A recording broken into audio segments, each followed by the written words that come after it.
sa ating kapulisan na nandito, boss, Colonel, pare kami sumusunod, bawal doon. Pero bakit may mga makakaliwa na nandun?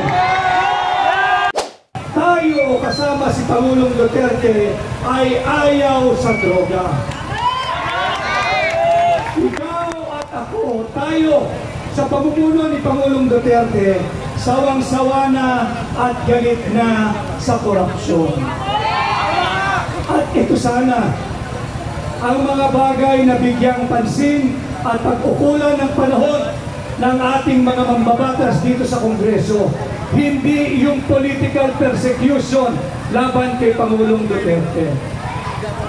At habang nagpapatuloy po ang pagdinig ng Quadcom dito sa sinagawang war on drugs ni Pangulong Duterte, magsama-sama po tayo rito bilang pagpapakita ng suporta kay Pangulong Rodrigo Roa Duterte. Magandang araw at mabuhay po tayong lahat.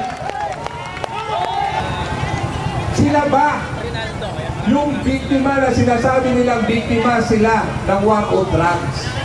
Walang nanay, walang tatay, walang membro ng pamilya kung ang kanyang anak ay biktima ng droga. Ay lulon sa droga, pwede naman ilapit sa barangay. Dahil ang barangay ay mayroong barangay drug rehabilitation program. Milyong-milyong kabataan at libo-libong pamilya ang nagsuko ng kanilang mga anak at nagkaroon sumailalim ng sa rehabilitation program.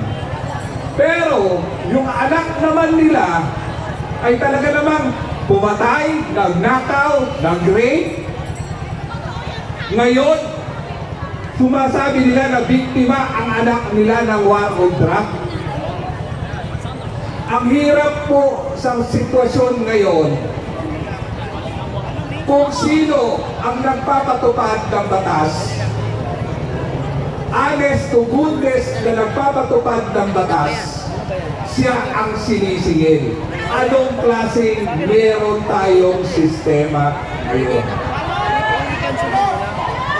Sa ating kapulisan na nandito, boss, Colonel, pare kami sumusunod, bawal doon.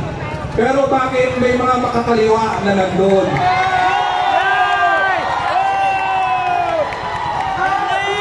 Dahil kami, Quezon City, kaibigan po natin. Pakiusap ko po, kaibigan po natin ang ating po kapulisan.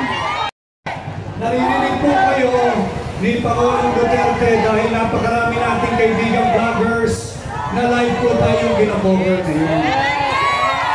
At hindi po namin pinapangako ni Tatay Rani, pero kung papayagan po ng seguridad yung security detail ni Pangulong Duterte, baka po huminto lang siya dito para mag-hi sa inyong lahat. At wala pong pangako, he's on his way na mag-attend ng hearing. Kung papayagan po ng kanyang security detail, baka sakaling na pagka malapit na ho, sasabihan ko kayo, with the permission of Consel Tatay Rani, labas po tayo rito para makapagkaway tayo.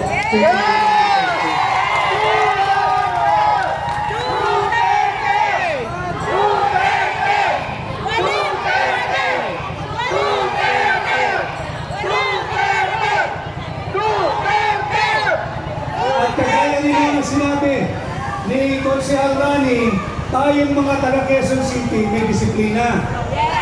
Kaya yung mga hindi taga Quezon City naroon, nagrarally sa labas ng gate ng batasan.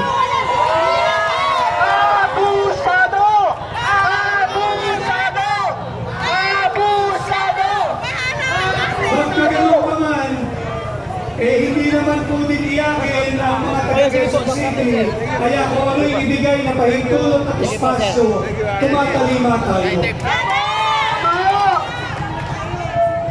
At sususugan ko lang din yung sinabi ni Consel Rani. Alam mo ninyo, tanggalin natin yung pagiging hipokrito. Lahat po tayo dito, lahat ng Pilipino ay may sariling war on drugs. At ang sariling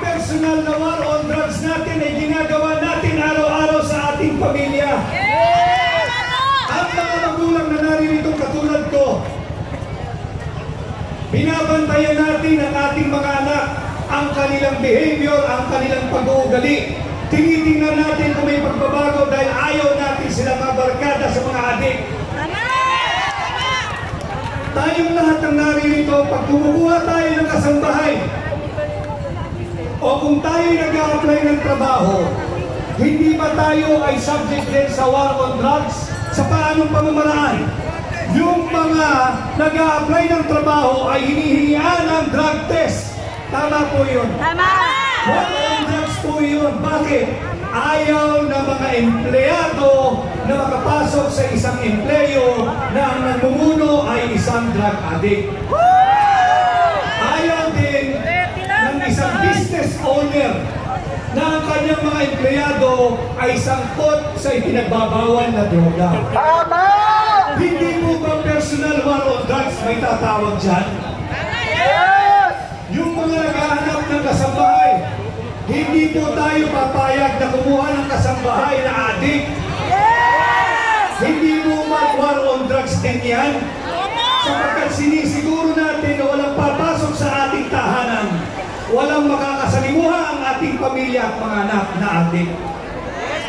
Eh bakit naman ang Pangulo na ang trabaho talaga'y labanan ng droga ngayon ay pinatatawag at iimbestigahan ng Quadcom sa Kongreso?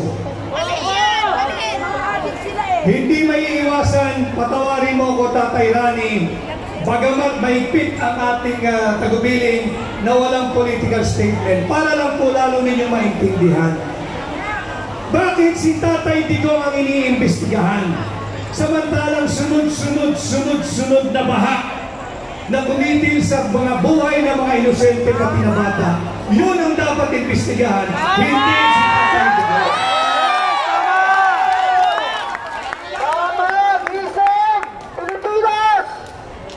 Binabanggit natin usapang totoo lang. Yung real talk kung tawagin. Kaya itong ating ginagawang pagpapakita ng suporta kay Pangulong Duterte, taos po sa puso niya ang kanyang pasasalamat. Subalit hindi po ito ang katapusan. Ito po ay simula lamang ng ating malayang paghahayag ng ating saloobin at suporta kay Pangulong Duterte at suporta sa kanyang isinagawang war on drugs.